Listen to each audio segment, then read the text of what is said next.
ஆன்லைனில் பார்த்து கொண்டிருக்கிறவங்களையும் அன்போடு கூட வாழ்த்துகிறேன். நான் உங்கள் எல்லாரையும் ஆசீர்வதிப்பாராக. வாசிப்போம். The book of Deuteronomy chapter 30 verse 5. உபாகமத்தின் புஸ்தகம் 30வது அதிகாரம் 5வது வசனம். உன் பிதாக்கள் சுதந்தரித்த தேசத்தை நீ சுதந்தரிக்கும்படிக்கு உன் தேவனாகிய கர்த்தர் அதில் உன்னை சேர்த்து உனக்கு நன்மை செய்து உன் பிதாக்களை பார்க்கிலும் உன்னை பெருக பண்ணுவார். உன்னை பெருக பண்ணுவார். நீங்கள் பெருக வேண்டும் என்றால், உங்களுக்கு பெருக்கம் வர வேண்டும் என்றால், இதெல்லாம் பெருக்கங்கிறது முதல்ல தெரிய வேண்டும். அது நமக்கு தெரிந்த பெருக்கம் என்று சொன்னால் என்ன, எதில் பெருக வேண்டும் என்று சொல்லி நம்ம எதிர்பார்ப்போம். சகோதரிமார்கள் தலைமுடி இல்லைன்னா தலைமுடி பெருகணும்னு எதிர்பார்ப்பீங்க, அப்படிதானா? டெய்லி கவலைப்படுறது தானே. ஐயோ, என் தலைமுடியில் ரொம்ப குறைவாக போச்சு, ரொம்ப நீளமாக இருந்துச்சு, இப்போது குட்டையாக போச்சு. கவலைப்படுறது தானே கவலைப்படுறீங்க. அப்புறம் சிலர் உங்கள் கலர் குறைஞ்சி போச்சு, வர வர குறைஞ்சி போச்சு கலர். நான் என்ன செய்யணும்? நல்ல கலராக இருக்கணும், அழகாக இருக்கணும், அழகில் பெருகணும் அப்படிங்கன்னு சொல்லி என்னென்ன வாங்கி தேய்க்க முடியும் எல்லாத்தையும் தேய்ச்சி கடையில் போய் வாங்குறாங்க. என்னென்ன வாங்க முடியும் எல்லாத்தையும் தேய்ச்சி அழகை பெருக்கிறதுக்கு வழி என்ன? முடியை வளர்த்துறதுக்கு இன்னும் அதிகமாக பெருக்கிறதுக்கு என்ன வழி? இப்படின்னு பெண்கள் நிறைய நீங்கள் யோசிப்பீங்க. அதே போல் வீட்டில் என்னென்ன பொருட்களை பெருக்கலாம், அது குறிப்பாக சாரீஸ். எவ்வளோ சாரீஸை இன்க்ரீஸ் பண்ணுறது? இந்த வருஷத்துக்கு ஒரு திட்டம் வச்சுருப்பீங்கள்ல, எப்படி ஹஸ்பண்டுடைய வாலெட்லேருந்து கொஞ்சம் கொஞ்சமாக பணத்தை எடுத்து எப்படியாவது கொஞ்சம் சேர்த்துடணும். எது சேர்த்துடணும்? சேலையை சேர்த்துடணும். அது ஒரு கோல், திட்டமாக வச்சு அதிலேயே வீட்டில் உள்ள ஜாமான்கள், வீட்டில் பொருட்கள், சில பாத்திரம் இருக்கும், பண்டம் பாத்திரங்களாக இருக்கும், வெங்கல பாத்திரம், ஸ்டீல் பாத்திரம், இதை பெருக்கிறதுலையே கவனமாக இருப்போம் பெண்கள். என்ன பெண்களை பற்றி சொல்கிறேன், ஆண்களை அப்புறம் சொல்கிறேன், முதல்ல இந்த பக்கம் முடிச்சுட்டு இந்த பக்கம் வர்றேன். அதில் பெருக்கிறதுலையே என்ன செய்வோம், நம்ம லட்சியமாக இருக்குது என்ன பெருக்கிறது. எவ்வளவு இருந்தாலும் சில டைமில் பற்ற வைப்பது. அதுக்கு பேர் தான் பொருள் ஆசைன்னு பேர். என்ன பேர்? பொருள் ஆசை. அதுக்கு ஒரு வீடு இருந்தால் போதாது, இன்னும் எத்தனை வீடுகள் பெருக்குவது, வீட்டின் மேலே வீடு, மாடி மேலே மாடி, இப்படி நிறைய சர்வ பிரகாரமான பல காரியங்களில் எப்படி பெருக்குவது, எவ்வளவு பெருக்குவதுங்கிற இதில் தான் நம்முடைய சிந்தை. அது என்ன செய்கிறது?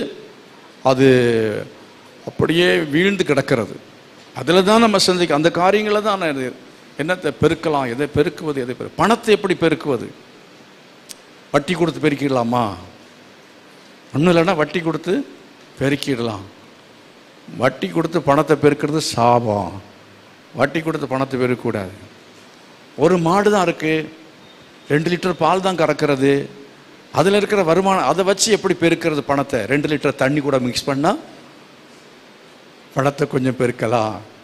அப்படி கலப்படம் பண்ணி வியாபாரம் பண்ணுறவன் அரிசியில் கலந்து விற்கிறது, தவறான முறையில் சம்பாதித்து பணத்தை பெருக்குவது, அது எப்படி என்று சொல்லி ஆண்கள் யோசிக்கலாம், பெண்கள் யோசிக்குமா? பெண்களுக்கு அந்த யோசனை உண்டு, ஆனாலும் அதிகமாக இது ஆண்கள் தான். எப்படி பணத்தை சேர்க்கறது, ஷார்ட்கட்டில் எப்படி பணத்தை சேர்க்கறது அப்படின்னு சொல்லி யோசிக்கிற அந்த யோசனையிலேயே சுற்றிக்கிட்டு இருக்கோம். அப்படியே சுற்றிக்கிட்டே இருக்கிறோம். இப்படி நிறைய சொல்லிட்டு இப்போ யோசனை பண்ணி நீங்கள் பாருங்கள், எந்தெந்த மாதிரிப்பட்ட காரியங்களில் உங்களுக்கு பெருக்கணும் அப்படின்னு சொல்லி எண்ணங்கள் இருக்கிறது அப்படின்னு சொல்லி பாருங்கள். சிலதெல்லாம் நமக்கு தப்பு கிடையாது, தவறு இல்லை. பணத்தை பெருக்குவது என்பது தவறு கிடையாது. நேர்மையான முறையிலே பணத்தை பெருக்குவது என்பது தவறு இல்லவே இல்லை. ஆனால் இதில் தான் நம்முடைய மனது அப்படியே மூழ்கி கிடக்கிறது என்று சொன்னால் நாம் ஆவிக்குரியவர்கள் அல்ல. நாம் பெருக வேண்டிய காரியங்கள் வேறு நிறைய இருக்கிறதுங்கிறத வேத புத்தகம் சொல்லுகிறது. ஆனால் எப்போவுமே நம்ம பாஸ்டர்ஸ்களும் என்ன வசனத்தை எடுப்பாங்க? ஆபிரகாம் என்ன செய்தான்? அவன் சீமானாயிருந்தான், அவனுக்கு பொன்னும் பொருளும் பெருகிட்டு. வருஷம் முழுசும் அதைத்தான் பிரசங்கம் பண்ணுவான். ஆனால் அதற்கு நீ என்ன செய்ய வேணும்? தசம பாகம் கொடுத்துட்டேன்னா எல்லாம் உனக்கு பெருகிறோம். மெயின் பிரசங்கம் என்னன்னா, பொன்னும் பொருளும் உனக்கு பெருகும் வேணுமா? நீ என்ன செய்? தசம பாகம் கொடு. நீ நிறைய கொடு, நிறைய கொடு. பைபிளில் இருக்கிறது அடிப்படையில் கர்த்தருக்கு கொடுக்க வேண்டியவளை கொடுங்கள், அவ்வளோதான். கர்த்தருக்கு கொடுக்க வேண்டியது நீங்கள் என்ன செய்யணும்? உங்கள் மனதிலிருந்து நீங்கள் பைபிளை படித்தெரிந்து கொண்டு, அது அல்லாமல் நீங்கள் கொடுத்தா உனக்கு என்ன கிடைக்கும்? வீடு கிடைக்கும், அது கிடைக்கும், இது கிடைக்கும் அப்படின்னு சொல்லி பொருளாதாரத்தின் பெருக்கத்தை சொல்லி ஆண்டவர் வட்டி கடையாக வச்சிருக்காரு. நீ 1 கொடுத்தா அவர் 1000 கொடுப்பார் அப்படின்னு சொல்றதுக்கு அப்படிலாம் கிடையாது. தேவன் அந்த விதமாக கர்த்தருடைய நாமத்தை சொல்லி ஏமாற்றுதல் நிறைய நடந்து கொண்டிருக்கிறது. அது அல்ல. அதனால் பொருளாதார பெருக்கம் என்பது எல்லாவற்றுக்கும் மேலாக நாம் பெருக வேண்டிய காரியங்கள் உண்டு. பெருக வேண்டிய காரியங்கள் வேதம் என்ன சொல்கிறது? முதலாவது தேவனுடைய ராஜ்யத்தையும் நீதியும் தேடுங்கள், அப்பொழுது இவைகள் அவங்களுக்கு என்ன செய்யப்படும்? கரங்களை கர்த்தரை மகிமைப்படுத்துங்க. இதெல்லாம் உங்களுக்கு என்ன செய்யணும்னா அது பெருகும். பெருகுவதற்கான எல்லா விதமான காரியங்களையும் நான் உங்களுக்கு செய்வேன் என்று ஆண்டவர் சொல்லுகிறார். ஆபிரகாமுடைய பெருக்கம், அந்த நேரத்தில் அவன் பெருகுவதற்கான காரணங்கள் என்ன அப்படிங்கிறத நம்ம ஆராய்ந்து பார்க்க வேண்டியது அவசியம். ஆபிரகாமுடைய பெருக்கத்திற்கு முன்னால ஒரு காரியத்தை நம்ம அறிந்து கொள்ள வேண்டும். பயனுள்ளவர்களாக இருங்கள், கர்த்தர் உங்களை பெருக செய்வார். B fruitful and multiply. B fruitful, you will be multiplied. நீங்கள் பலன் கொடுங்கள், நீங்கள் உபயோகமாயிருங்கள், நீங்கள் பயனுள்ளவர்களாக இருங்கள், அப்பொழுது நீங்கள் பெருகுவீர்கள். உங்களுக்கு நீங்களே பயனுள்ளவங்களாக இருக்கலாம். முதல்ல உங்களுக்கு நீங்கள் பயனுள்ளவர்களாக இருக்கணும். அது என்ன உங்களுக்கு நீங்களே பயனுள்ளவர்களாக இருக்கிறது? காலையில் பல் விளக்குறோம் பாருங்க, அது விளக்குனா உங்களுக்கு நீங்கள் பயனுள்ளவங்களாக இருக்கிறீங்க. விளக்கலைன்னா வாய் நாரும், அப்புறம் பல்லு வலி வரும், அப்புறம் பல் டாக்டர்கிட்ட போனோம், பல்லு பிரச்சனை வரும். இப்போ இது போல் ஒவ்வொரு காரியம் உங்களுடைய சரீரத்தை மெயின்டைன் பண்ணுவதில் நீங்கள் உங்கள் உடலுக்கு நீங்களே பயனுள்ளவளாக இருக்க வேண்டும். கரங்களை வைத்து கர்த்தரை மகிமைப்படுத்துவோம். காலையில் எழும்பணும், டைமுக்கு சாப்பிடணும், உடம்புல கொடுக்க வேண்டியது உடம்புக்கு கொடுக்க வேணும், தூங்க வேண்டிய நேரத்தில் தூங்க வேண்டும். இதெல்லாம் நீங்கள் உங்கள் உடலுக்கு பயனுள்ளதாக நீங்கள் ஜீவிப்பது. இல்லை தாறுமாறாக ஜீவித்தால் என்ன நடக்கும்? உடம்பு என்ன செய்யும்? கெட்டு போகும். உடம்புக்கு என்ன செய்யும்? கெட்டு போகும். கணவனுக்கு எப்படி பிரயோஜனமாக இருக்கிறது அப்படிங்கிறது மனைவி மாறுது. பாஸ்டர்ஸுடைய ஃபேமிலியாக இருக்கட்டும், விசுவாசிகளுடைய ஃபேமிலியாக இருக்கட்டும், எல்லாருமே தெரிந்து கொள்ள வேண்டியது அவசியமாக இருக்கிறது. அப்படின்னு ஆரோக்கியமாக வரலாம். அப்போ உங்கள் ஆரோக்கியம் என்ன செய்யும்? பெருகும். ஞானத்தில் பெருகணும், கிருபையில் என்ன செய்யணும்? பெருகணும், அறிவில் பெருகணும். இதெல்லாம் ஒவ்வொன்றையுமே தனித்தனியாக பிரசங்கம் பண்ணணும். அறிவில் பெருகுவது எப்படி, ஞானத்தில் பெருகுவது எப்படி, கிருபையில் பெருகுவது எப்படி, இது ஒவ்வொன்றையும் எடுத்து பேச 2-3 தான் பேச முடியும். ஆனால் தான் நான் என்ன செய்கிறேன், எல்லாத்தையும் சேர்த்து என்னென்ன பொதுவாக சில காரியங்களை நான் பேசுகிறேன். ஆகவே இப்படி நிறைய பெருக வேண்டிய காரியங்கள், திவ்ய சுபாவங்களில் பெருகணும், அன்பில் பெருக வேண்டும். இதெல்லாம் பைபிளில் சொல்லி இருக்கிற விஷயங்கள் தான். பெருக வேண்டும் என்று நாம் நினைக்க வேண்டிய காரியங்கள், அறிந்து கொள்ள வேண்டிய காரியங்கள், நாம் என்ன செய்யணும்? அன்பில் பெருகணும், சாந்தத்தில் பெருகணும், பொறுமையில் பெருகணும். எனக்கு பொறுமையெல்லாம் வராது அப்படின்னு சொன்னால், நம்ம பொறுமை வர வேண்டும் என்று சொன்னால் நாம் என்ன செய்ய வேண்டும்? நம்முடைய ஆவிக்குரிய வாழ்க்கைக்கு, நம்முடைய ஆத்துமாவுக்கு நாம் பயனுள்ளவளாக இருக்க வேண்டும். நம்முடைய ஆத்துமாவை, நம்முடைய மனதை கட்டி எழுப்பதற்கு நாம் பயனுள்ளவர்களாக இருக்க வேண்டும். பயனுள்ள காரியங்களை செய்ய வேண்டும். அப்போதான் நம்ம என்ன செய்யணும்? மனசை சரியாக வைக்க முடியும். அதே மாதிரி நம்முடைய சரீரத்தை சரியாக வைக்க முடியும், இருதயத்தை சரியாக வைக்க முடியும், சுபாவங்கள் சரியாக இருக்கும். எல்லா இது போல நிறைய சொல்லிகிட்டே போகலாம். கிருபை நிறைய சொல்லிகிட்டே போகலாம். பொருளாதார ஆசீர்வாதம், நமக்கு தலைமுறை ஆசீர்வதிக்கப்படணும். ஆமென். நீ வாளாகாமல் தலையாவாய். எத்தனை பேர் விசுவாசிக்கிறீங்க? விசுவாசத்தில் நடந்துருமா? கர்த்தர் உங்களுக்கு உங்கள் சந்ததியை பெருக பண்ண எத்தனை பேர் விரும்புகிறீங்க? உங்கள் சந்ததி பெருகணும், கர்த்தர் உங்களுக்கு பேர பிள்ளைகளை தரணும். உங்களுக்கு ஆண்டவர் அடுத்த தலைமுறைகளில் உங்கள் தலைமுறை வளர்ந்து பெருகி எல்லா நிலைமையிலும் சிறப்பாக இருக்கணும் என்று சொல்லி நம்ம எல்லாரும் விரும்புகிறோம் அல்லவா? அந்த பெருக்கத்தை நீங்கள் பெற வேண்டும் என்று சொன்ன என்ன செய்யணும்? ஆதியாகம் 12 அதிகாரத்தில் 1 வசனத்தை வாசித்து பாருங்க. ஆதியாகம் 12 அதிகாரம் 1 வசனம். ஆபிரகாமை பற்றி கர்த்தர் சொல்லுகிறார். கர்த்தர் ஆபிரகாமை நோக்கி உன் தேசத்தையும் உன் இனத்தையும் தகப்பனுடைய வீட்டையும் விட்டு புறப்பட்டு நான் உனக்கு காண்பிக்கும் தேசத்துக்கு போ என்று சொன்னார். அப்ப அதுல 11 வாசிக்கிற சமயத்துல பாபேல் பற்றி சொல்லி இருக்கும். பாபிலோன், பாபேல் தான் பாபிலோனா மாறியது. பாபேல், அந்த பாபேல் இருந்த இடத்துல தான், அந்த கல்தேய தேசத்தில் தான் ஆபிரகாம் என்ன செய்தான்? குடியிருந்தான். அங்க இருக்கிற சமயத்தில் கர்த்தர், நீங்க அந்த 11 அதிகாரம் படிச்சுட்டு அதற்கு பிறகு ஆபிரகாமை குறித்து படிக்கும் பொழுதுதான் ஆபிரகாமுடைய காரியங்கள் நமக்கு விளங்கும். அவை கர்த்தர் என்ன சொல்கிறார் என்றால், நீ என்ன செய், பாபிலோனை விட்டு வெளியே வா என்று கர்த்தர் சொல்கிறார். கரங்களை வைத்து கர்த்தர் மகிமைப்படுத்து. நீ உலகத்தை விட்டு என்ன செய், வெளியே வா என்று கர்த்தர் சொல்கிறார். பாபேல் என்ன இருந்தது என்பதில் அவற்றை நாம் பார்ப்போம் என்றால், பாபேல் என்று சொல்லும் பொழுது பல காரியங்கள் சொல்ல முடியும். குறிப்பாக சொல்ல, உலக பிரகாரமான சகல காரியங்களும் அங்கே இருந்தது. அப்படிங்கும்போது நாகரிகத்தினுடைய வளர்ச்சி, பாபேல் என்பது நாகரிகத்தினுடைய வளர்ச்சி, டெவலப்மெண்ட். முதல் நாகரிகம்னு சொல்ல எந்த நாகரிகம்? பாபிலோனிய நாகரிகம், எகிப்து நாகரிகம் அல்ல, சிந்து சமவெளி நாகரிகம் அல்ல, இப்போ பாபிலோனிய நாகரிகம். இப்போ பாபிலோன் அந்த நாகரிகம் அப்படின்னு சொன்னால், உலகத்தில் இப்போ அமெரிக்கா நீங்கள் பார்க்குறது மாதிரி அன்னைக்கு பாபிலோன் அப்படின்னு சொன்னால் அது உலகத்தில் அறியப்பட்ட ஒரு இடமாக இருந்தது. இப்போ நம்ம நாகரிகம் வளர்ந்துச்சுன்னு சொன்னால் என்ன நடக்கும் தெரியுமா? கல்லூரிக்கு போன மாணவிட்ட இருக்கு, அவள் கிராமத்தில் இருக்கிறது வரையிலையும் ஒழுங்காக இருப்பாள்.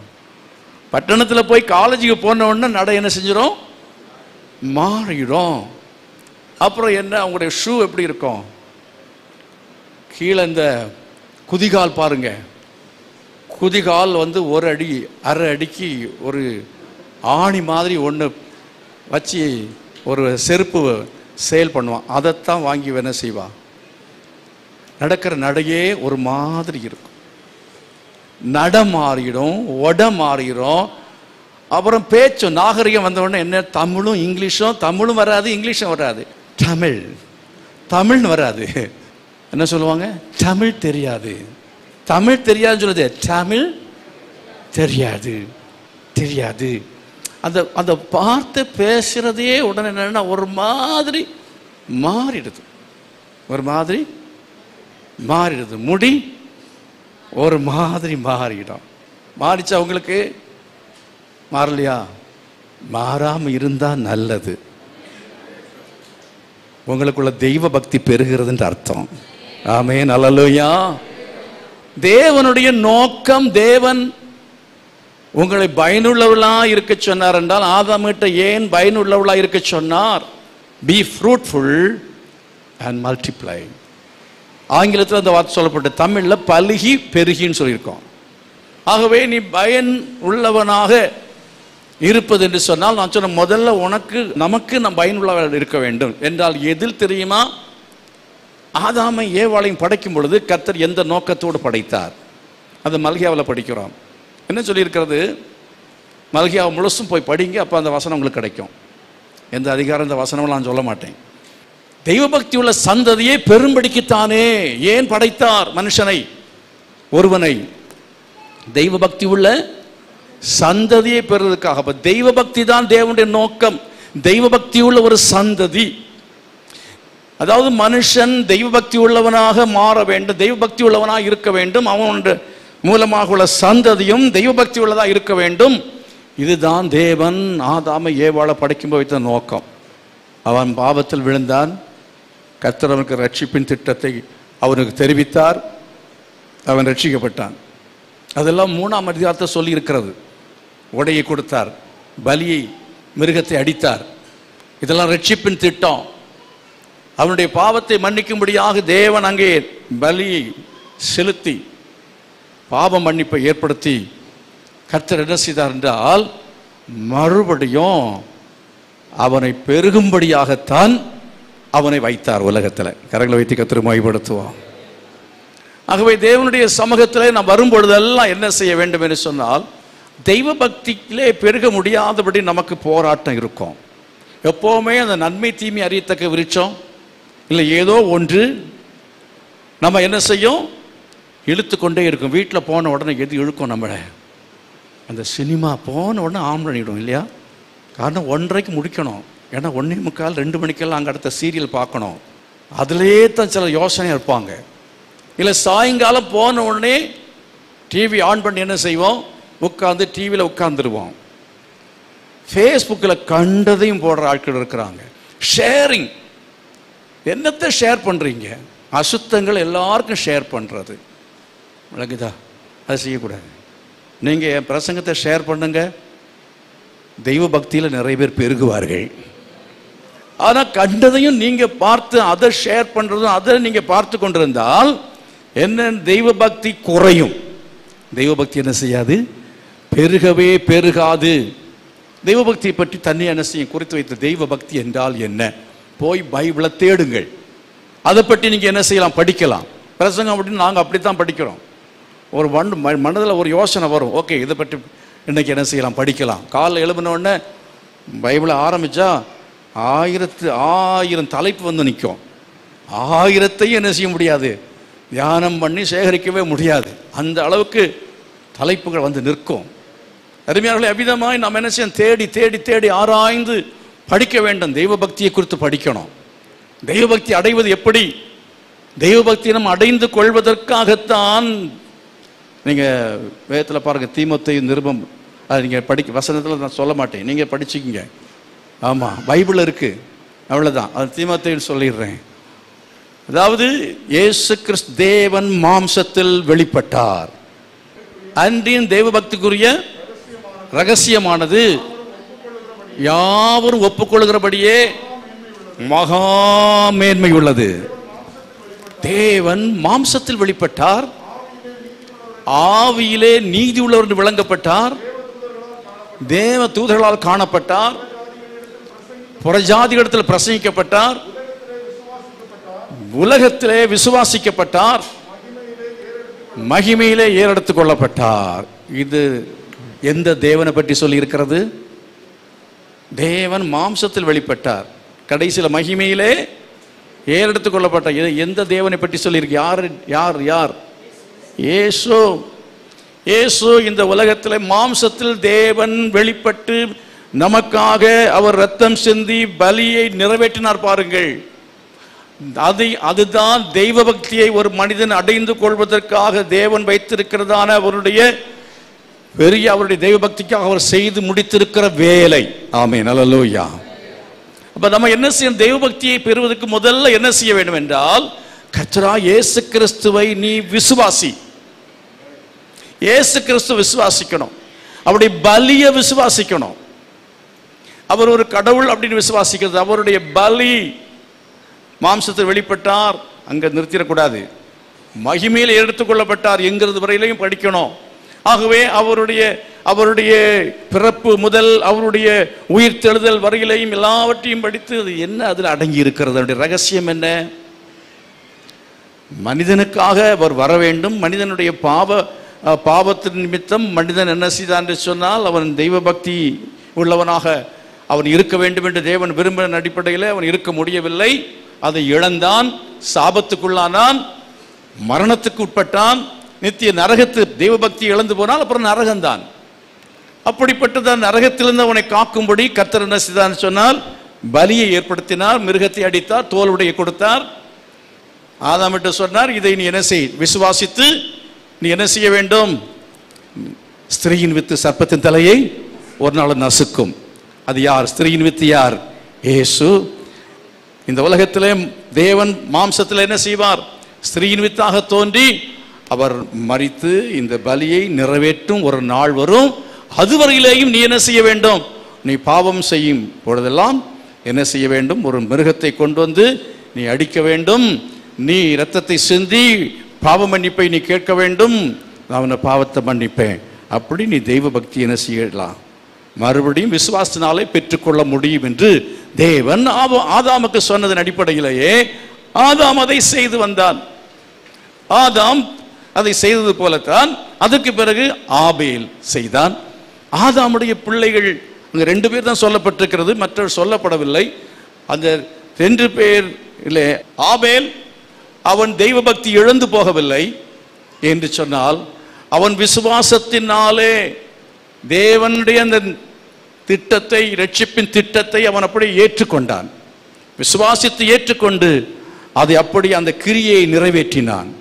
அதனால தான் புதிய ஏற்பாட்டில் சொல்லப்படும் விசுவாசத்தினாலயா கிரியினாலயா, எதனால ரட்சிப்பு? ரோமர் நிருபத்தில் படிக்கிறோம்.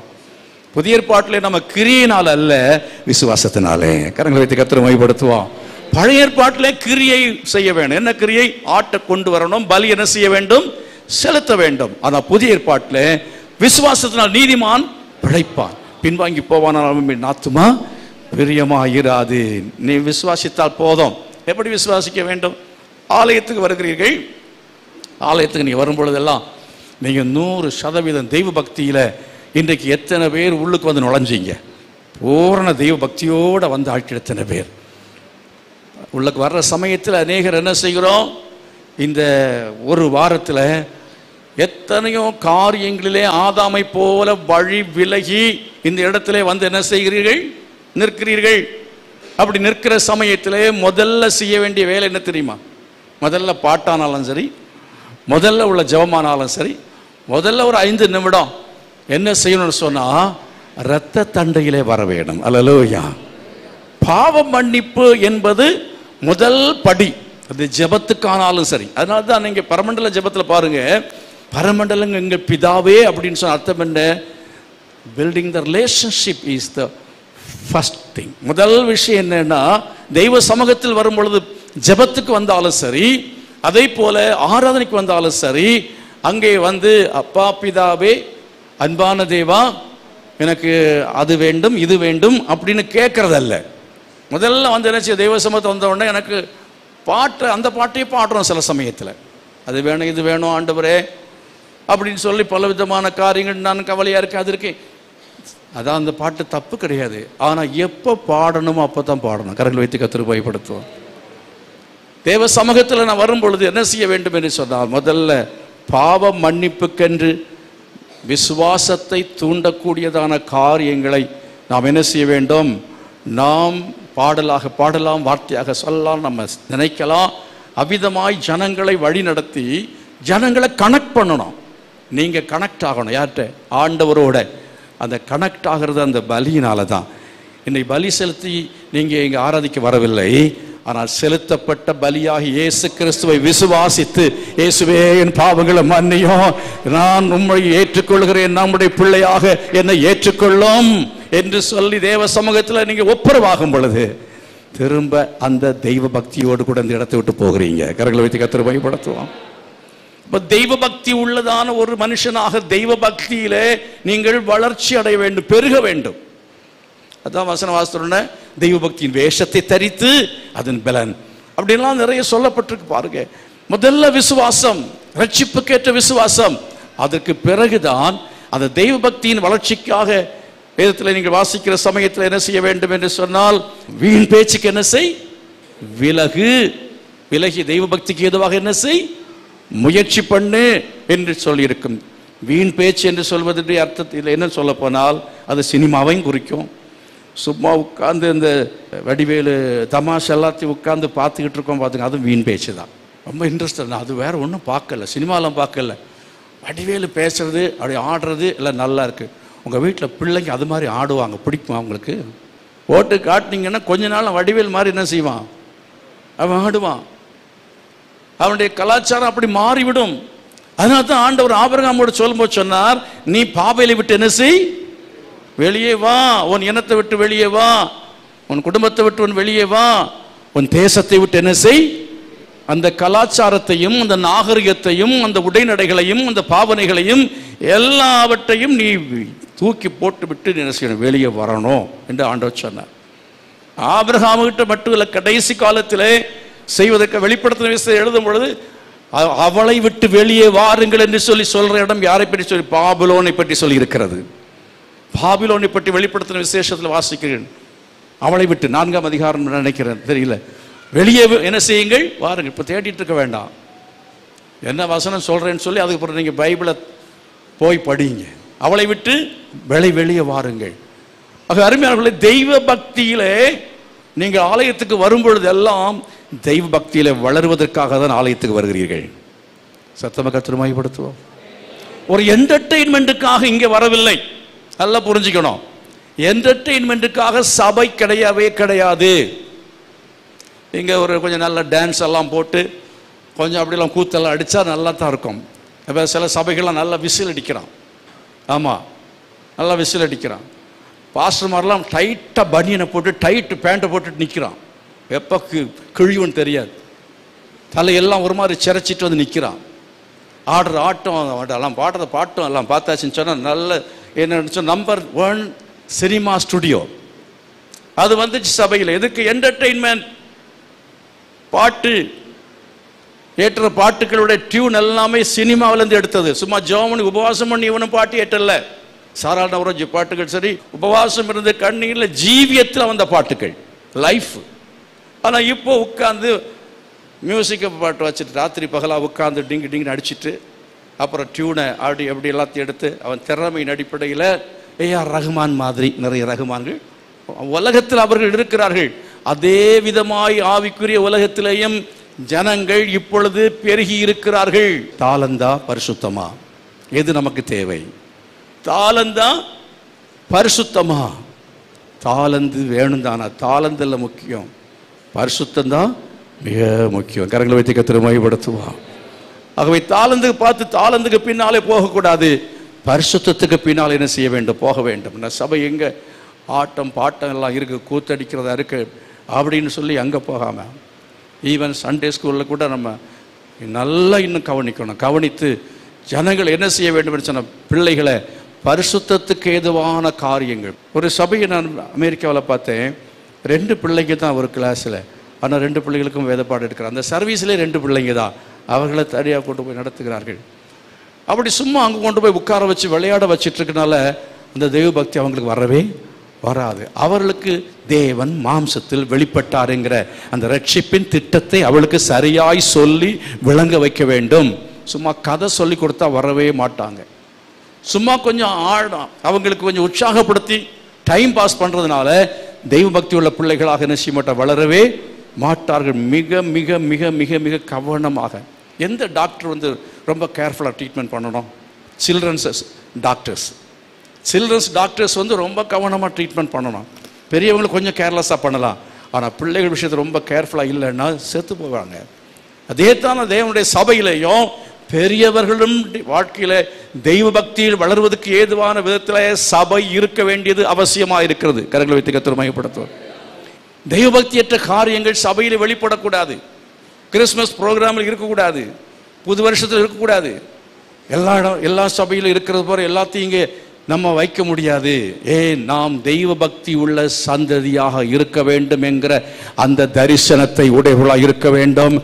நாம் தெய்வ பக்தி நமக்குள்ளே இருக்கிற ஒரு அனுபவத்தை உடையவர்களாக இருந்து என்ன செய்ய வேண்டும்? தெய்வ பக்தியின் சந்ததியை உருவாக்க வேண்டும். கரங்களை கொட்டி கர்த்தரை மகிமைப்படுத்துவோம். நம்ம தெய்வ பக்தியில வளரணும். சபைக்கு வர்றதான உங்களுக்கு சரி, இயேசுவை விசுவாசிக்கிறவர்களுக்கு வேதம் சொல்கிற சத்தியம் என்னவென்றால், நீங்களும் நானும் முதல்ல தெய்வ பக்தியில பெருகணும். 2வது தெய்வ பக்தி உள்ள ஜனங்களை பெருக்க வேண்டும்.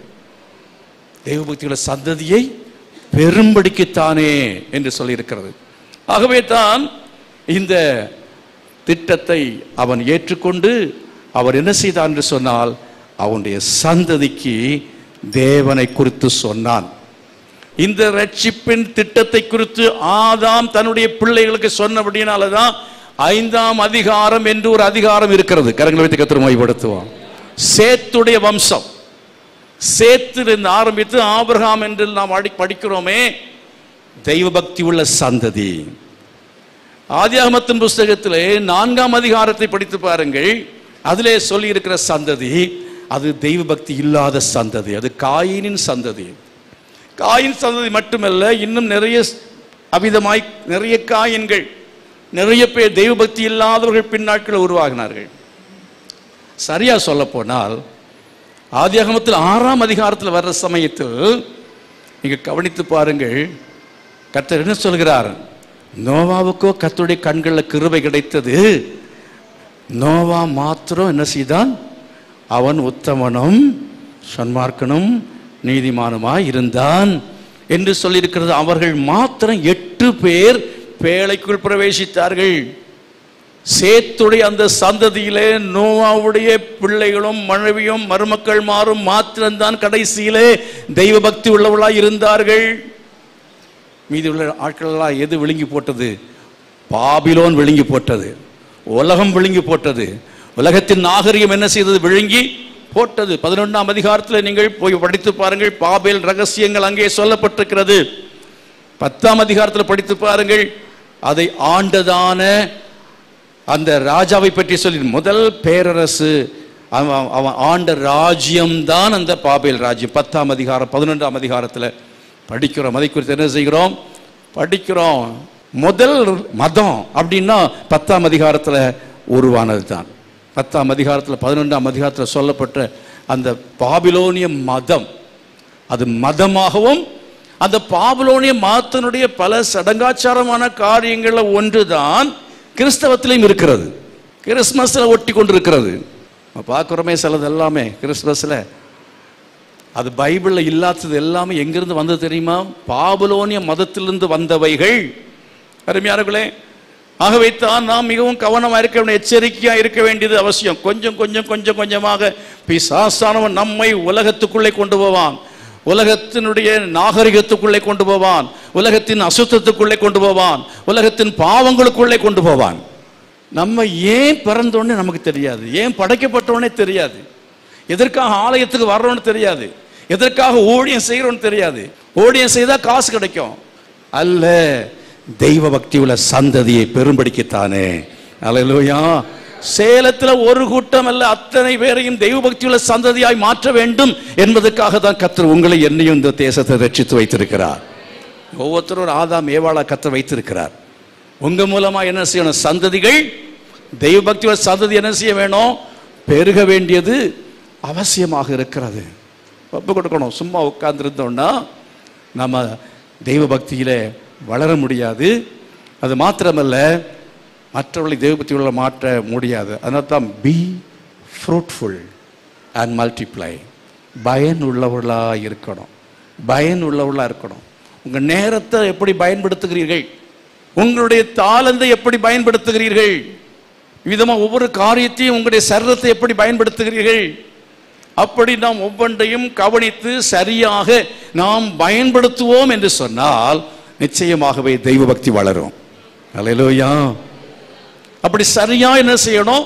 நாம் பயன்படுத்த வேண்டியது அவசியமாக இருக்கிறது. அருமையானவர்களே, அப்படினால இந்த தெய்வ பக்திக்கு என்று நம்முடைய வாழ்க்கையில் உள்ள தெய்வ பக்தி வளர்ச்சி அடைவதற்கென்று நாம் செய்கிற காரியங்கள், ஆராதனைக்கு வர்றோம் அப்படின்னா ஆராதனைக்கு சரியான நேரத்துக்கு வரணும். அதுதான் நம்ம என்ன செய்கிறோம்? பயனுள்ளவர்களாக இருக்கிறோம். ஆராதனைக்கென்று பயனுள்ளவர்களாக இருக்கிறீங்க. அறகுறையா வந்து அறகுறையா உட்கார்ந்து விளையாடிட்டு போனா நீங்க பயனுள்ளவர்கள் அல்ல. எதுக்கு பயனுள்ளவர்கள்? உங்க ஆத்மாவுக்கு நீங்க பயனுள்ளவர்கள் அல்ல. எனக்கோ என் வீட்டுக்கோ கிடையாது. அதோட நஷ்டமாக போறதில்லை.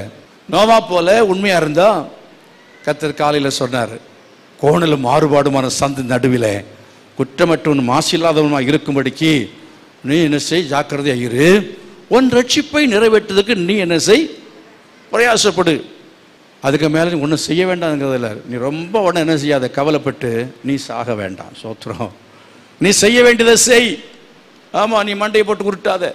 ஐயோ அப்படி போகிறான் இப்படி போகிறான் சொல்லு பேச்சு கேட்க மாட்டேங்கிறாங்களே. பிரசங்கம் பண்ணும் போல நாங்கள் எப்படிப்பட்ட மனசோட பண்ணுவோம் தெரியுமா? எதிர்பார்ப்பு 100% ஆட்கள் கேட்கணும்னு சொல்லி. ஆனால் சைக்கலாஜிக்கலி கேட்டால் 15% தான் ஒரு என்ன செய்வான்னா கொஞ்சம் அறகுறையாக கேட்பான்.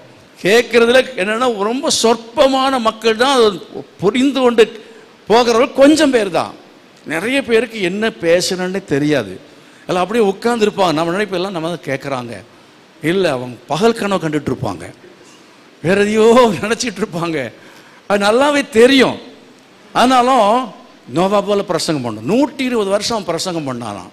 120 அப்படின்னு சொல்கிறாங்க. 120 இயர்ஸ் 120 பிரசங்கம் பண்ணியும் ஒருத்தவங்க கூட குணப்படலை. எல்லாம் கேட்டவன் கேட்டான், கேள்வி கேட்டவன் நிறைய கேட்டான், பரியாசம் பண்ண நிறைய பேர் பரியாசம் பண்ணினார்கள். கடைசியில் ஒரே ஒரு குடும்பம், அவனுடைய குடும்பம், அவனும் தன் குடும்பத்தையும் மாத்திரம் ரட்சிக்கும்படி கர்த்தர் உதவி செய்தார். எபிரேயர் நிருபத்தில் 11ஆம் அதிகாரத்தில் நோவாவை பற்றி எழுதும்போது அங்கே விசுவாசத்தினாலே நோவா என்ன செய்ய, தெய்வ பக்தி உள்ளவனாகி தன் குடும்பத்தை ரட்சித்தான். அல்லேலூயா. சத்தமா கர்த்தரை மகிமைப்படுத்துவோமா? அவன் தெய்வ பக்தி உள்ளவனாகி அப்படின்னு அர்த்தம் என்ன? ஆதியாகமம் 6ஆம் அதிகாரத்தை வாசித்து பார்த்தா தெய்வ பக்தி, அவன் அந்த சமயத்தை எப்படி தெய்வ பக்தி உள்ளவனாக இருந்தான் என்பது விளங்கும். நானும் நீங்களும் இருக்க முடியாது. உங்க பிள்ளைகள் நம்ம பிள்ளைகள் இருக்க ரொம்ப ரொம்ப கஷ்டம். கவனமா என்ன செய்யணும், கவனிக்கணும். காலேஜுக்கு போறாங்க வர்றாங்க, படிப்பெல்லாம் முக்கியம். வேதத்தை படித்தீர்களா? முதல் கேள்வி கேட்கணும். பைபிள் படிச்சீங்களா? ஜெபம் பண்ணீங்களா? ஜெபம் பண்ணாமல் உங்களுக்கு இன்னைக்கு சாப்பாடு இல்லை. பைபிள் படிக்காம உங்களுக்கு சாப்பாடு இல்லை. குடும்ப ஜெபத்தில் முழங்கால நிக்கலைன்னா உங்களுக்கு இன்னைக்கு என்ன இல்லை, உங்களுக்கு சாப்பாடு கிடையாது. அப்படிங்கிறதான ஒரு கண்டிப்போடு ஒழுக்கத்தோடு நாம் குடும்பத்தை ஆனாலும் சரி, சபை ஆனாலும் சரி நடத்தணும். நான் கேட்குறேன், ஊழியக்காரர்களாக இருந்தாலும் சரி, விசுவாசிகளாக இருந்தாலும் சரி, நோவா மாதிரி எத்தனை பேர் பேழைக்குள்ளே பிரவேசிக்க முடியும்? நிறைய மனைவிமார்கள் அறகுறை, நிறைய கணவன்மார்கள் அறகுறை. ஊழியர்கள் நோவா போல மாறணும், விசுவாசிகள் நோவா போல மாறணும். தெய்வ பக்தி உள்ளவர்களாய் மாற வேண்டியது அவசியமாக இருக்கிறது. அருமையான ஊருக்கெல்லாம் நம்ம பேசுகிறோம், அவங்க வர்றாங்களோ வரலையோ, ரட்சிக்கப்படுறாங்களோ இல்லையோ, அவங்கள தெய்வ பக்தி உள்ளவங்கள மாற்ற முடியுமோ முடியாதோ, ஆனால் நாம் தெய்வ பயத்தோடு கூட நம்முடைய குடும்பத்தை ரட்சிப்புக்குள்ளே கொண்டு வர வேண்டும். கரங்களை வைத்து கர்த்தரை மகிமைப்படுத்த. அல்லேலூயா. அன்றைக்கு எப்படி இருந்தாங்க ஜனங்கள்? அவர்கள் அக்கிரமம் மிகுதி, அதாவது நோவா காலத்தில் போல மனுஷகுமாரன் வரும் காலத்திலும் இருக்கும். ஜனங்கள் புசித்தார்கள், குடித்தார்கள், நட்டார்கள், கொண்டார்கள். இப்ப என்னென்ன நடந்து கொண்டிருக்கிறதோ இதை போல இன்னும் நடக்க போற காரியங்கள் கூட சேர்த்தா சொல்லியிருக்கு. அவ்வளவு கேவலமாய் ஜனங்கள் நடந்தார்கள். சொல்லப்படுகிறது, ஜனங்கள் வாலிப பிள்ளைகளுடைய அரைகுறை நிர்வாண கோலங்கள், நிர்வாணம் அப்படிப்பட்டதான உடைகள் அந்த காலத்தில் இருந்திருக்கிறது என்று சொல்லப்படுகிறது. நோவா காலத்தை பற்றி சொல்லும் பொழுது அப்படிப்பட்ட காலத்தில் அவன் பிள்ளைகளை தெய்வ பக்திக்குள்ளே நடத்தும்படி கர்த்தர் கிருபை செய்தார். கரங்களை வைத்து கர்த்தரை மகிமைப்படுத்த. அல்லேலூயா. ஏன்னா அவன் தேவனோடு சஞ்சரித்து கொண்டிருந்தான், அவன் தேவனுக்கு பயப்படுகிறவனாக இருந்தான். நம்ம ரட்சிப்பை பெற்று தெய்வ பக்தி கிறிஸ்துவில் ஆரம்பிக்கிறது, விசுவாசத்தில் ஆரம்பிக்கிறது. விசுவாசத்தின் மூலமாய் பெற்றுக்கொண்டு அதை காத்துக்கொள்வதற்காக என்னெல்லாம் செய்ய வேண்டும் அதெல்லாவற்றையும் செய்யணும்.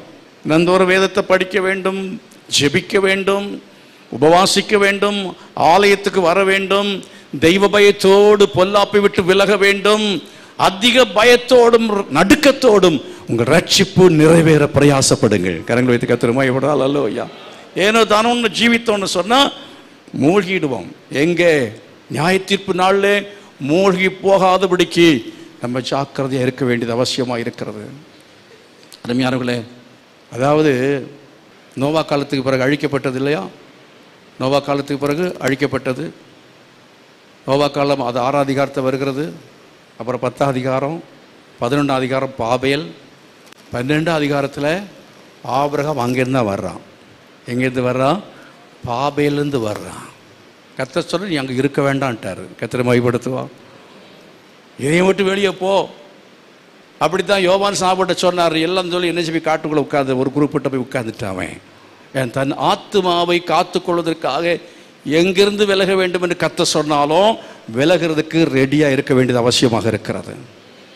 அருமையார்களே, இன்றைக்கு நோவா காலத்தை போல நிலைமைகள் மாறிக்கொண்டிருக்கிறது. நாம் என்ன செய்ய வேண்டும்? நம்முடைய தெய்வ பக்திக்கென்று நாம் பிரயோஜனமானவைகளை செய்ய கர்த்தர் நமக்கு உதவி செய்வாராக. Be fruitful to grow in the godliness. தெய்வ பக்தியிலே வளர்வதற்காக என்ன செய்யணும்? தினந்தோறும் அதற்கு பயனுள்ள காரியங்களை செய்யணும். பயனுள்ள காரியங்கள், உபயோகமான காரியங்களை செய்யணும். வீணான காரியங்கள் என்ன செய்ய வேணும்? நம்ம தூக்கி எறிந்து விட்டு பயனுள்ள காரியங்களை செய்வோம் என்றால் தெய்வ பக்தியில் வளருவோம். தெய்வ பக்தி உள்ள ஜனத்தை கற்று தருவார். இப்போ வாசிங்க, இப்போ கடைசியாக வாசி முடிக்க போகிறோம். ஆதியாகமத்தின் புஸ்தகம் 12ஆம் அதிகாரத்தில் கர்த்தர் அவனை பார்த்து சொன்னார், நீ புறப்பட்டு போ என்று சொன்னார். உலகத்தை விட்டு நீ வெளியே வா என்று சொன்னார். அவன் அடுத்த அதிகாரத்தை நீ படிக்கும்போது அவன் என்ன சொல்லப்பட்டு பாருங்க. அவன் புறப்பட்டு போனானா? போனான். கம்ப்ளீட்டாக போயிட்டானா? ஏதாவது பிரச்சனை இருக்கான்னு பாருங்க. படிக்கிற சமயத்தில் அவன் யாரை கூட்டி கொண்டு போனானா? அவன் அப்படியே போனான். யாரை கூட்டி கொண்டு போனான்? லோத்துவையும் கூட கூட்டி கொண்டு போனான் என்று சொல்லி இருக்கிறது. லோத்துவையும் கூட கூட்டி கொண்டு போனான். தெய்வ பக்தியிலே நாம் வளர்ச்சி அடையாமல் போவதற்கான காரணம், தெய்வ பக்தியிலே பெருக வேண்டும் என்பதற்காக தேவன் வைத்திருக்க திட்டத்திலே நாம் வளர்ச்சி அடைவதற்கு தடையாக சில சமயத்தில் எது காரணமாக இருக்கிறது தெரியுமா? நம்முடைய சுயநலம், த செல்ஃபிஷ்னஸ். லோத்துவை கூட்டி கொண்டு போனான்னு அர்த்தம் என்ன? இவனுக்கு பிள்ளை இல்லை, குழந்தைகள் இல்லை. அப்போ அண்ணன் பையன் அவனும் வர்றேன்னு சொல்கிறான். இவன் நாளைக்கு நமக்கு என்ன செய்வான்? சாப்பாடு போடுவான். இவனால் நமக்கு ஆதாயம். சரி, எதை விட்டால் இவன் என்ன செய்வோம்? வைத்துக்கொள்வோம் என்று சொல்லி லோத்துவையும் கூட கூட்டி கொண்டு போனான்.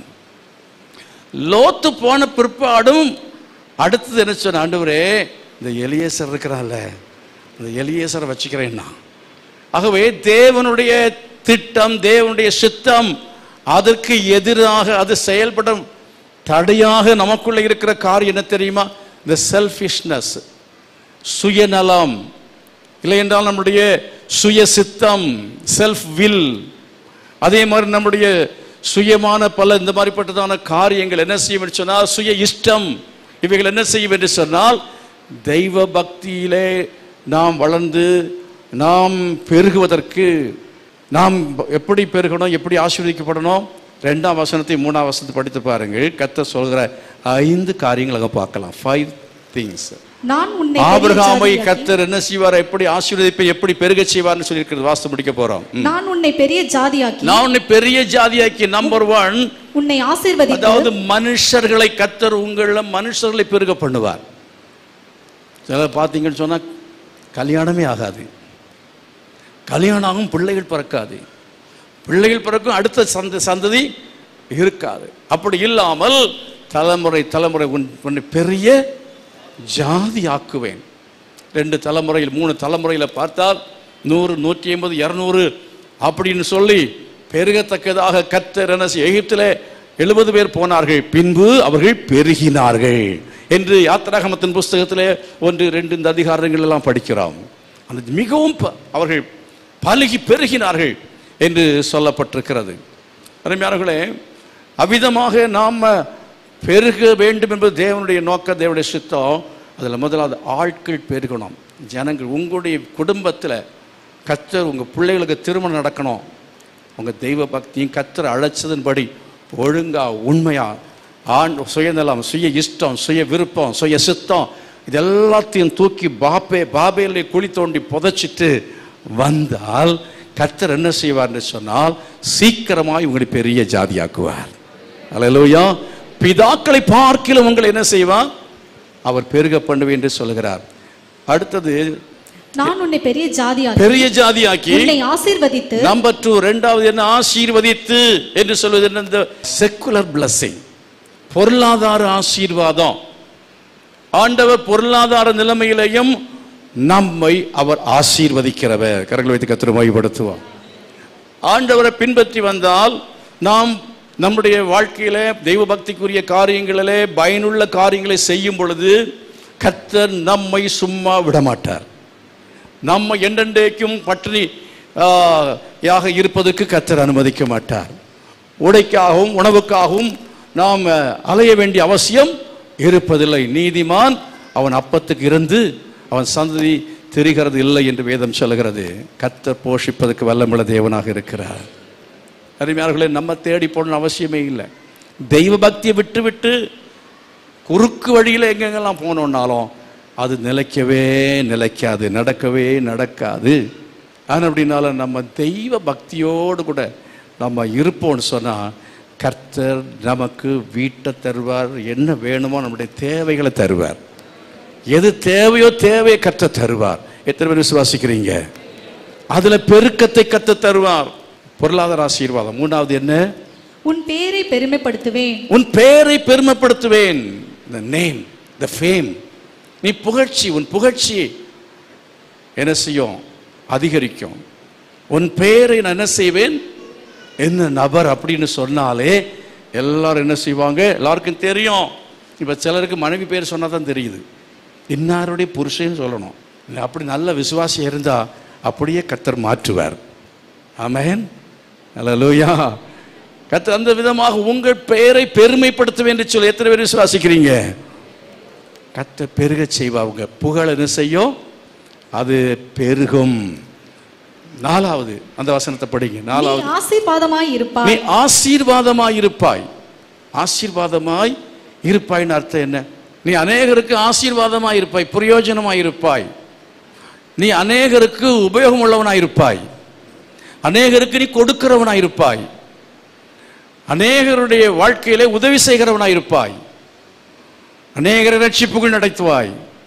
அநேகரை உற்சாகப்படுத்துவாய். அநேகரை விசுவாசத்துக்கு கொண்டு வருவாய். இயேசு நன்மை செய்கிறார். சுற்றி திரிந்தார் பாருங்க. நீ ஆசீர்வாதமாய் இருப்பாய். போகிற இடத்துல ஆசீர்வாதமாக இருக்கிறோமா? உங்கள் ஆஃபீஸில் நீங்கள் ஆசீர்வாதமாக இருக்கீங்களா இல்லை சாபமாக இருக்கிறீங்களா? வந்து சேர்ந்தாம் பாரு. வந்ததோட இந்த ஆஃபீஸில் சமாதானமே இல்லாமல் போச்சுது. சில புதுசாக மருமகள் வீட்டுக்கு வந்துட்டாலும் அதோட அந்த வீடு காலி. அப்படிப்பட்ட மருமகளாக இருக்கிறீங்களா? மருமகனாக இருக்கிறீங்களா? பாஸ்டாக இருக்கீங்களா? விசுவாசியாக இருக்கீங்களா? யாராக இருந்தாலும் சரி, நான் இந்த அலுவலகத்தில் ஒரு ஆசீர்வாதமானவன். கரங்களை வைத்து கர்த்தரை மகிமைப்படுத்துவான். சில ஆட்கள் நீங்கள் யாருக்கும் ஆசீர்வாதமாகவே இல்லை. உங்கள் வீட்டில் உங்கள் மனைவிக்கு ஆசீர்வாதமாக இருக்கீங்களா? என் புருஷன் வந்தாருன்னு சொன்னால் அவர் எனக்கு ஆசீர்வாதமாக இருப்பார். அவர் என்ன செய்வார்? எனக்கு கொஞ்சம் ஹெல்ப் பண்ணுவார் கிச்சனில். நான் மட்டும் உட்காந்து கஷ்டப்படுறேன், என் புருஷன் கொஞ்சம் என்ன செய்வார்? உதவி செய்வார். தூக்க முடியாமல் நான் கஷ்டப்படுறேன், கொஞ்சம் தூக்கி தருவார், கொஞ்சம் உதவி செய்வார். என் புருஷன் வந்தால் அவர் எனக்கு உதவியாக இருப்பார் அப்படின்னு மனைவிக்கு ஒரு ஆசீர்வாதமான புருஷனாக இருக்கணும். இந்த ஆள் வந்தாருன்னாலே வரும்போதே அவர் ஒரு மாதிரி தான் வருவார். வந்துட்டாருனாலே என்ன செய்யும்? வீடு ஒரு விதம் ஆகிடும். ஆண்டவரே இவரை கொஞ்சம் லேட்டாக கொண்டு வரோம் அப்படின்னு ஜெபிக்கிற பெண்கள் தான் நிறைய பேர். சில ஆட்கள், சில பெண்கள் ஜெபம், ஆண்டவரை அவரை எடுத்துக்கொள்வோம்ப்பா. சில மரண வீட்டுக்கு போவேன், புருஷன் இறந்துருப்பார், மனைவி அழவே அழாது. நான் பேசுவேன், கண்ணில் கண்ணீரே வரலையே, என்ன காரணம்? வேற ஒன்றும் இல்லை, இவர் இருக்கும்போது அந்த அம்மா ஊக்கமாக உபவாசத்தோடு ஜெபம் பண்ணியிருக்கிறாங்க. அவர் போனது அவங்களுக்கு சந்தோஷம், மகிழ்ச்சி. உண்மையில் சொல்கிறேன், நிறைய கணவன்மார் போகிறதுக்காகவே மனைவிமார் ஜெபம் பண்ணுவாங்க. கல்லை தூக்கி போட முடியலை, வேறு என்ன பண்ணுறது? ஜெபம் தானே பண்ண முடியும். அப்படி ஜெபம் பண்ணக்கூடாது. அப்படி ஜெபம் பண்ண சொல்லலை. உபவாசத்தோடு ஜெபம், ஆண்டவரை அவரை ரட்சிக்கணும், அவரை குடும்பத்துக்கு ஆசீர்வாதமாக மாற்றுங்க, இந்த மனைவியை ஆசீர்வாதமாக மாற்றுங்க. சமைக்கிற சமையல் எனக்கு ஆசீர்வாதமாக இருக்குது. எத்தனை பேர் சொல்கிறீங்க? உண்மையாவா? கைகள் உயரல. நாங்கள் வரும்போதே சாப்பிட்டுட்டு தான் வீட்டுக்கு போயிடுவோம். அப்படி சொல்கிறீங்களா? ஆசீர்வாதமான மனைவியாக மாற்றும் அப்படின்னு சொல்லி ஜெபிங்க. ஈசாக்கு ரெபேக்காளுக்காக என்ன செய்தான்?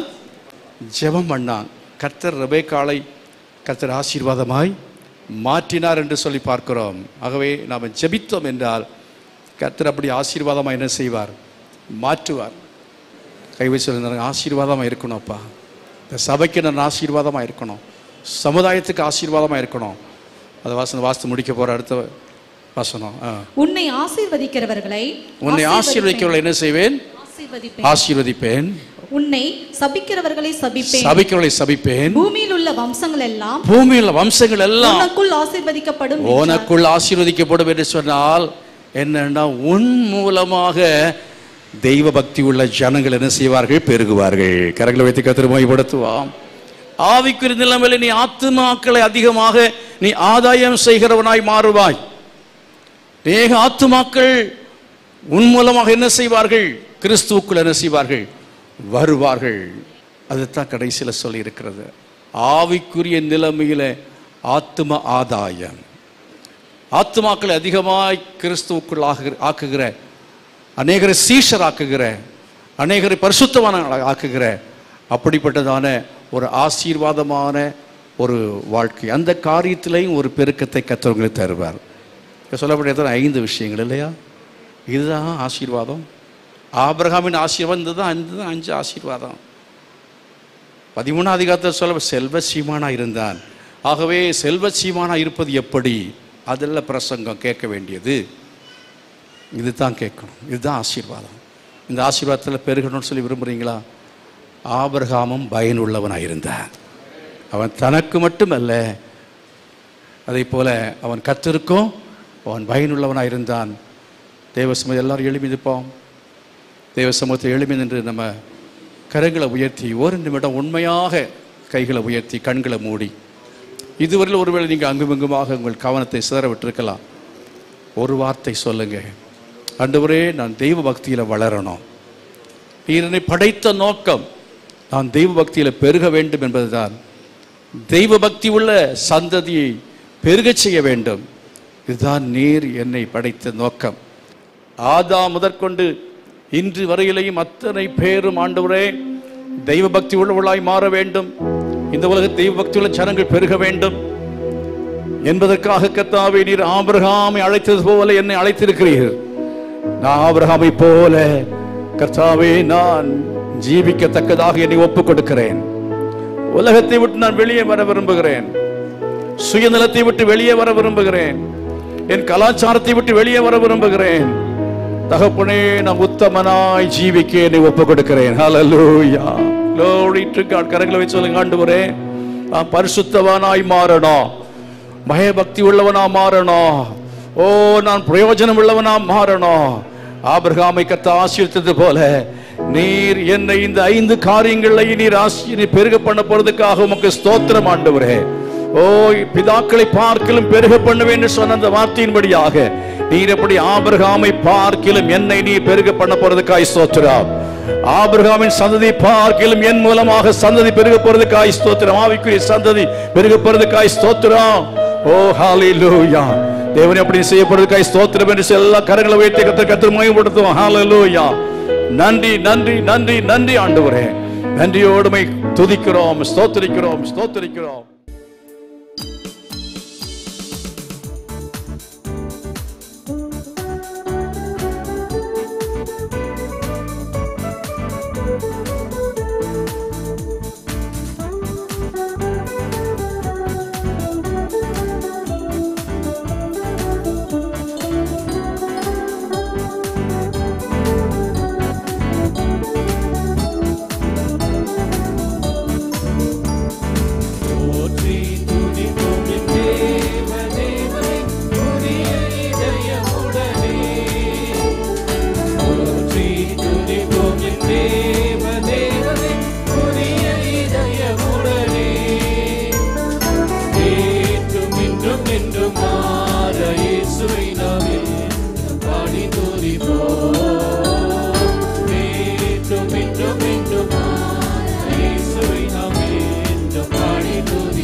நம்முடைய கர்த்தர் ரட்சகருமாய் இருக்கிற இயேசு கிறிஸ்து கிருபையும் பிதாவாகிய தேவனுடைய அன்பு பரிசுத்தாவியானுடைய அந்யோன்யமும் சமாதானம் பாதுகாவல நம் அனைவரோடும் சகல பரிசுத்தவாளோடு கூட இன்னும் இன்றைக்கு நிலைத்திருப்பதாக.